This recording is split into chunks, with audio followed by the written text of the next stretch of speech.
Bet, ņemot vērā, ka jūs jau norādījāt, ka apsūdzība nav skaidra, tad varbūt pāriesim secīgi pie šiem apstākļiem. Tātad, pastāstiet lūdzu par to apsūdzību, kas nav...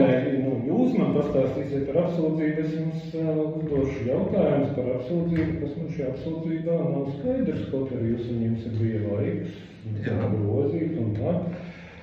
Bet sāksim ar kaut kādiem pamatiem. Tātad šis ir tās krimināla procesas, kas tika sākts 2020. gadā pēc Romaņa Lončoviča iesnieguma. Jā.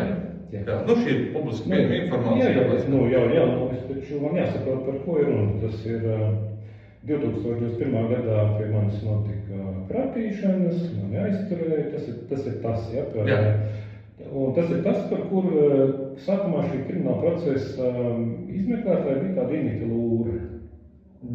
Tad jums šie dokumenti ir, es domāju, kratīšanas protokols ar šo pašu.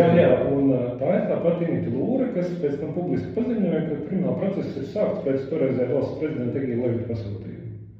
Tātad, jūs domājat, uz to publiski pieejamo informāciju? Jā, es domāju, to publiski pieejamo informāciju. Attiecībā par šo jautājumu, to var tikai Lūra paskaidrot. Es jums tikai prasu, kas ir tas krimināla process. Nav kaut kāds vēl cits, es taču jūs man ir daudz krimināla procesus. Un jūs esat arī prokurors tajā krimināla procesā, kas pret manu brāli ir vērsts. Tā, manuprāt, mēs izējām ārpus šiem jautājumiem saistībā ar apsūdzību. Bet atzīdot, no šī krimināla procesa tika izdalīts krimināla process, kurš šobrīd atrodas tiesā. Tik tālu. Jūs esat tāds kā prokurors brāļiem Laksānijā. Kāpēc uzreiz tā? Viens brālis Laksānijas process, otrs brālis process. Tas tā nejauši. Labi. Mēs vienkārši ejam... Jūs mūsu, es gribu saprast, kas ir procesu un tā, lai viss tā aizies.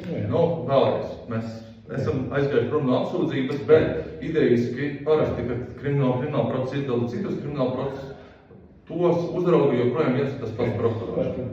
Tā sanāc, Šis krimināla process šeit Rīgas tiesas apgabala prokuratūrā jau ir sen, viņš bija kaut kur citur sākumā, citā prokuratūrā. Tā, tad varbūt mēs varam šos te jautājumus iziet pēc pratināšanas, jo šobrīd ir jautājums par apsūdzību, nevis par krimināla procesa norisi.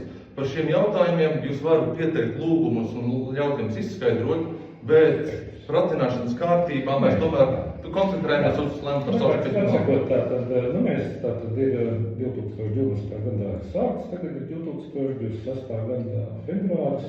Atsakot, es vienkārši gribētu, laika izmeklēt viss ir bijis ļoti daudz, vai ne?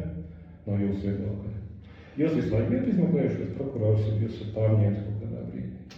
Labs tas kungs. Bet jūs taču man uzrādat apsūdzību, vai ne? Jā, tāpēc mēs šobrīd pieturēsimies pie procesuālās kārtības uz visiem šiem jautājumiem. Es jums varu atbildēt jūs piesakat lūgumu, mēs to varam atbildēt, tomēr pratināšanas kārtība nevis es stāstu jums, bet es jautāju jums, un jūs man pastāstiet. Pirmām kārtām jūs man esat uzrādījis apsūdzību prokurorīksējai, un šī apsūdzība man nav skaidra.